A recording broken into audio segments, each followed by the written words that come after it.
पहले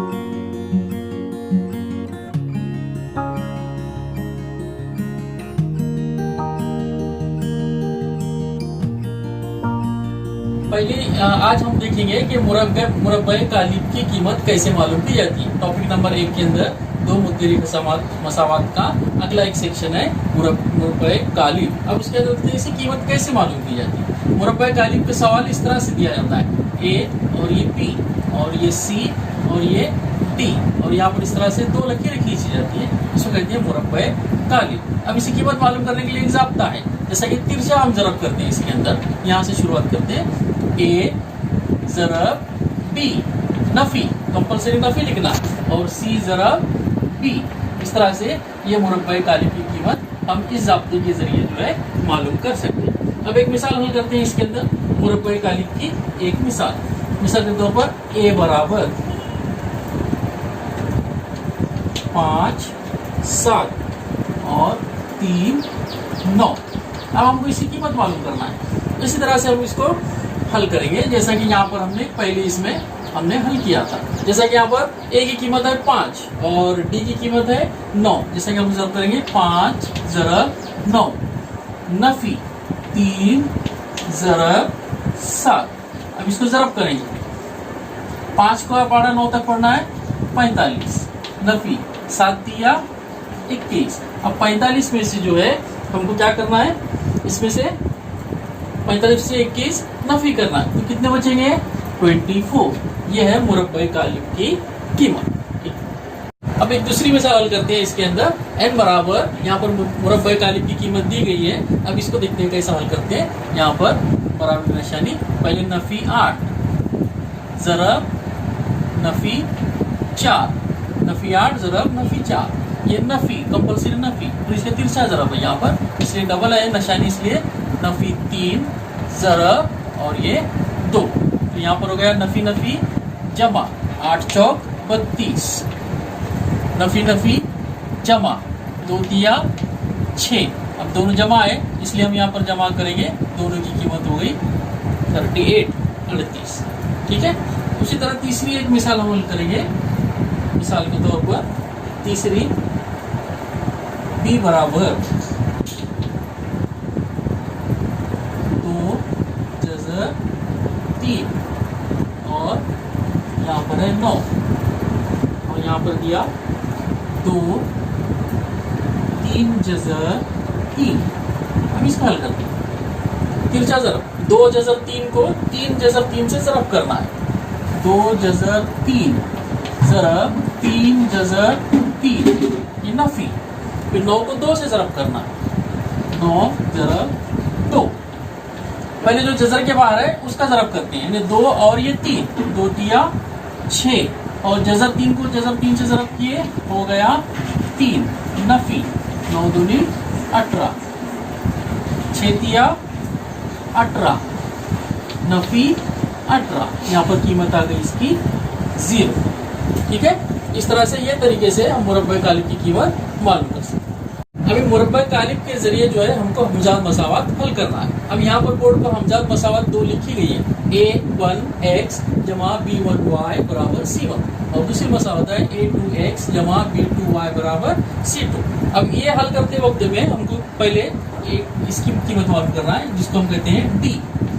अब डी की कीमत मालूम करते वक्त में a1 और b1 लेना है, और ये लास्ट का लेना नहीं है, उसके a1 a2 b1 और b2। इस तरह से हम इसकी डी की कीमत लिखेंगे। डी की कीमत मालूम करना है ये तरीके से। अब तिरछा ज़रब a1 b2 Nafi b1 a2, इस तरह से। फिर इसके बाद में हमको मालूम करना है dx।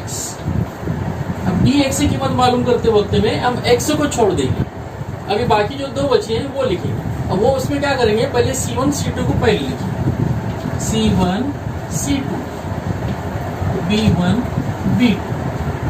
इसको लिखते हैं, यहाँ पर भी तिरछा ज़रब करेंगे, c1 b2 नफी b1 और c2, ये तरीका।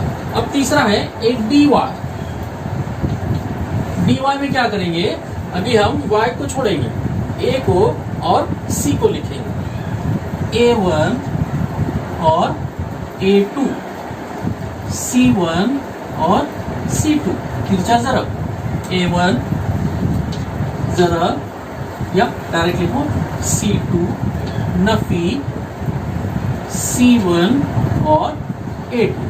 इस तरह से कीमतें लिख के हम यहाँ पर मालूम करेंगे। पहले D, फिर dx और उसके बाद में आएगा dy। अब इसके बाद में एक फॉर्मूला होता है x और y मालूम करने के लिए। x बराबर dx बटे d और y बराबर dy बटे d। इसके अंदर कीमतें लिखेंगे तो हमको उसकी कीमत मिल जाए। इस तरह से हमजाद मसावत ये ज़ाब्ते के जरिए हम हल कर सकते हैं। ठीक है, ओके। आगे देखते हैं कि क्रैमर के तरीके से किस तरह से जो है हमजाद मसावत हल की जाती है। क्रैमर्स रूल, यहाँ पर एक हमजाद मसावत दी गई है 5x जमा 3y बराबर नफी 11 और 2x जमा 4y बराबर नफी 10। पहले क्या करेंगे, हम दोनों को एक के नीचे एक इस तरह से लिखेंगे। फिर सबसे पहले हम मालूम करते हैं डी की कीमत। यहाँ पर डी लिखते हैं A1 A2 B1 B2, 5 2 3 और ये 4, इस तरह से।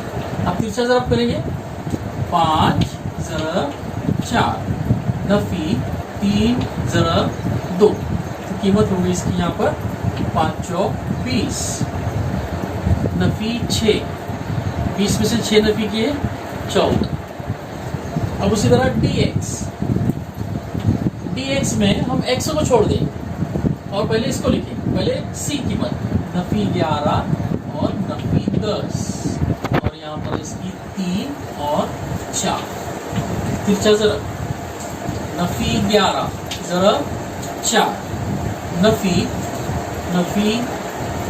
10 ज़रब 3। आगे पीछे लेकर चले, दोनों का ज़रब करो नफी 44 नफी जमा 10 दिया 30 नफी किए तो कितना हो गया नफी 14। अब लास्ट है dy, y में y को छोड़ देना है। अभी पहले x 5 और 2 और ये c नफी 11 और नफी 10। तिरछा ज़रब 5 ज़रब नफी 10 नफी 11 ज़रब 2। अब यहाँ पर नफी 50 नफी जमा 11 दूनी 22, 50 में से 22 नफी के बच गए नफी 28। इस तरह से हमने इसकी कीमत मालूम की। अब उसके बाद हमको x और y कीमत मालूम करना है, तो फिर फॉर्मूला लिखेंगे x बराबर dx बटे d। इसलिए x बराबर dx की कीमत कितनी आई, dx की कीमत है नफी 14 और d की कीमत आ गई 14, नफी 14 बटे 14 तकसीम किए तो क्या हो गया नफी 1। अब मालूम करेंगे y की कीमत, y बराबर dy बटे d। इसलिए y बराबर, अब dy की कीमत कितनी आ गई नफी 28 बटे और d की कीमत आ गई 14, 14 के 14 दूनी 28। इसलिए यहाँ पर y बराबर 2। इस तरह से सेट हो गया, x बराबर नफी 1 और y बराबर -2। इस तरह से x बराबर नफी 1 और y बराबर -2। इस तरह से इसकी कीमत आएंगी और ये तरीका है क्रैमर्स रूल। क्रैमर के तरीके से हमजाद मसावत हल करते। ठीक, तो अभी जो हमने इस तरह से हल किए तो ये है मश्क नंबर 1.3 एक्सरसाइज 1.3। इसमें के तमाम सवालात आप हल कीजिए और अगर इसमें से कोई सवाल नहीं आता तो मेरे कमेंट बॉक्स में लिख दिए। आपको नेक्स्ट वीडियो के जरिए वो तमाम सवालात हल करके मिल जाए। शुक्रिया।